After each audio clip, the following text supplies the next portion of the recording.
ಒಂದು ಹಕ್ಕಿ ತನ್ನ ಕೊಕ್ಕಿನಿಂದ ಸಮುದ್ರದ ನೀರನ್ನ ಹೊರಗೆ ತೆಗೆದು ಹಾಕುವ ಪ್ರಯತ್ನ ಮಾಡ್ತಿರೋದನ್ನ ನೋಡಿ ಇನ್ನೊಂದು ಹಕ್ಕಿ ಹೇಳ್ತು, ಅರೆ ನೀನು ಇದೇನು ಮಾಡ್ತಿದೀಯಾ? ಅದಕ್ಕೆ ಆ ಹಕ್ಕಿ ಹೇಳ್ತು, ಈ ಸಮುದ್ರ ನನ್ನ ಮಗುನ ಮುಳುಗಿಸಿ ಬಿಡ್ತು, ಅದಕ್ಕೆ ನಾನು ಈ ಸಮುದ್ರನ ಪೂರ ಒಣಗಿಸಿಬಿಡ್ತೇನೆ ಅನ್ನತ್ತೆ.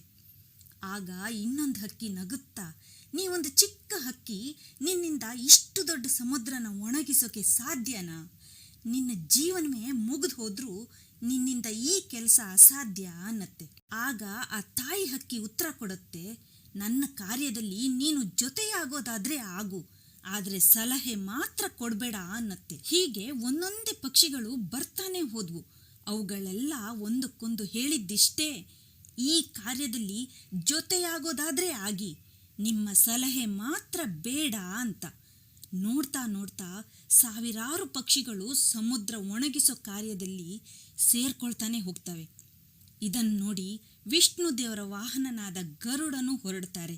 ಆಗ ವಿಷ್ಣು ದೇವರು ಹೇಳ್ತಾರೆ, ನೀನು ಅಲ್ಲಿಗೆ ಹೋದ್ರೆ ನನ್ನ ಕಾರ್ಯದಲ್ಲಿ ವಿಘ್ನ ಆಗುತ್ತೆ, ಅಷ್ಟಲ್ಲದೆ ನೀವೆಲ್ಲ ಪಕ್ಷಿಗಳು ಸೇರ್ಕೊಂಡ್ರು ಈ ಸಮುದ್ರನ ಒಣಗಿಸೋಕ್ಕಾಗದ ಕೆಲಸ ಅಂತಾರೆ. ಆಗ ಗರುಡ ಹೇಳುತ್ತೆ, ಪ್ರಭು, ಈ ಕಾರ್ಯಕ್ಕೆ ನಿಮ್ಮ ಜೊತೆ ಬೇಕು, ಸಲಹೆ ಅಲ್ಲ ಪ್ರಭು ಅನ್ನತ್ತೆ. ಮತ್ತಿನ್ನೇನು, ಸಾಕ್ಷಾತ್ ವಿಷ್ಣು ದೇವರೇ ಹೊರಟ್ರು. ಅವ್ರು ಬಂದಿದ್ದು ನೋಡಿ ಸಮುದ್ರ ಹೆದರಿ ತನ್ನೊಳಗೆ ಎಳ್ಕೊಂಡ ಹಕ್ಕಿ ಮರಿನ ಜೀವಂತ ವಾಪಸ್ ತಾಯಿ ಹಕ್ಕಿಗೆ ಕೊಡುತ್ತೆ. ಈ ಕಥೆಯ ತಾತ್ಪರ್ಯ ಇಷ್ಟೇ, ಕೆಲವೊಂದು ಸಂದರ್ಭದಲ್ಲಿ ಬರೀ ಸಲಹೆ ಕೆಲಸಕ್ಕೆ ಬರೋದಿಲ್ಲ, ಎಲ್ಲರೂ ಒಂದಾಗಿ ಕೂಡಿ ಮಾಡುವ ಕಾರ್ಯದಿಂದ ಸಾಧಿಸಲಾರದನ್ನು ಕೂಡ ಸಾಧಿಸಿ ತೋರಿಸ್ಬೋದು. ಅದಕ್ಕೆ ಒಗ್ಗಟ್ಟಿನಲ್ಲಿ ಬಲವಿದೆ ಅನ್ನೋದು.